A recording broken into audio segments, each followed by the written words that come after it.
Hello friends, welcome to कथा वाचन।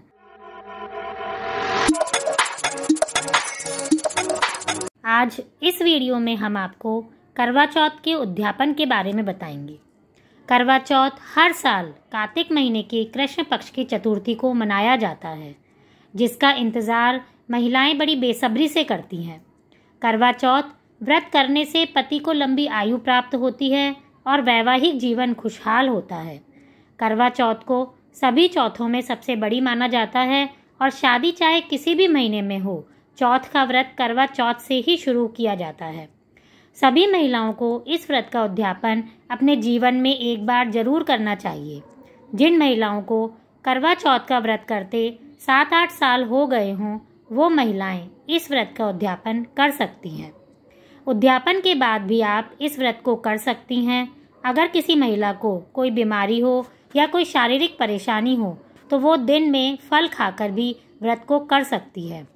अगर आपने अभी तक चैनल को सब्सक्राइब नहीं किया है तो प्लीज़ आप चैनल को सब्सक्राइब करें और बेल आइकन दबाना ना भूलें। करवा चौथ की उद्यापन विधि। करवा चौथ से एक दिन पहले सभी महिलाएं मेहंदी लगवाती हैं। मेहंदी को भी सुहाग का प्रतीक माना जाता है। करवा चौथ की शुरुआत सुबह सरगी के साथ होती है। कई जगह सरगी नहीं दी जाती, तो आप चाहें तो सूर्योदय के पहले चाय या पानी पी सकते हैं। करवा चौथ का उद्यापन करवा चौथ के दिन ही होता है और 13 ऐसी महिलाओं को जो करवा चौथ का व्रत करती हों, उन्हें पहले ही करवा चौथ के लिए भोजन का निमंत्रण दे दीजिए।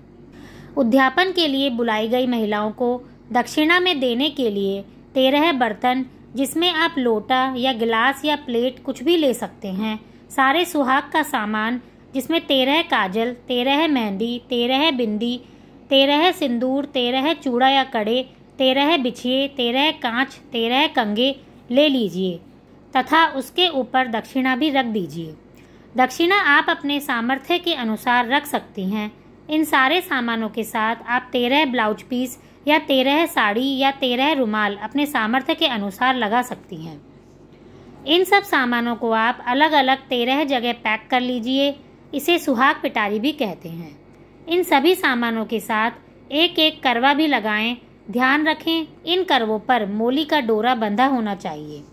इसके बाद एक बेस यानी अपनी सासू माँ या नंद या जिठानी, जिस भी बड़े को आप देना चाहते हो, उसके लिए कपड़े यानी साड़ी, ब्लाउज, पेटीकोट या जो भी वो पहनते हों, उसके साथ सोने की लौंग, लच्छा, बिंदी, काजल, बिछिया, मेहंदी, चूड़ा आदि सारा सुहाग का सामान रखें और साथ में कुछ रुपए भी रखें।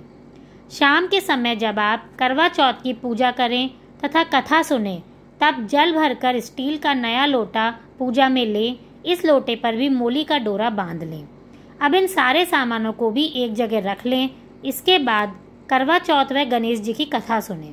कथा सुनने के बाद इन सामान पर पूजा की थाली की रोली से टीकी करके चावल लगाएं और अब हाथ में पल्लू लेकर 7 बार इस सामान के चारों ओर घुमाएं और चौथ माता को अर्पण करें। उद्यापन का खाना आप घर पर भी हलवा पूड़ी बना सकती हैं या फिर हलवाई से भी बनवा सकते हैं। शाम को चांद निकलने के बाद आप चांद को अर्घ दें। वही बुलाई गई 13 महिलाएं करवा चौथ का पूजन खुद के घर पर करके आपके यहाँ आकर व्रत खोलेंगी और भोजन करेंगी। अब बुलाई गई 13 महिलाओं को भोजन कराएं।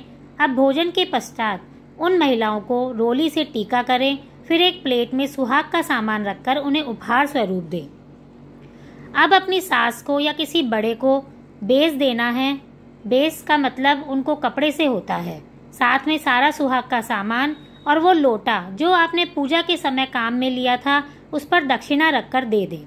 अब पैर छूकर अपनी सास का आशीर्वाद लें। अपने देवर या जेठ के लड़के को सांख्या या साखी बनाकर उसे खाना खिलाएं और अब इसके बाद उसे नारियल और रुपए दें। अगर 13 महिलाओं को घर पर आमंत्रित करके भोजन कराना संभव ना हो तो उनके लिए परोसा निकालें, यानी एक व्यक्ति के जितने खाना 4-4 पुड़ी जो निकाली थी और उसमें से हलवा और सुहाग का सामान आदि उनके घर पर भिजवाया जा सकता है। ऐसा करने से भी आपका उद्यापन संपूर्ण माना जाएगा। करवा चौथ की पूजा का मुहूर्त व चांद निकलने का समय देखने के लिए आप ऊपर लगे आई बटन पर क्लिक करके या फिर डिस्क्रिप्शन बॉक्स में लिखे लिंक पर क्लिक करें। धन्यवाद।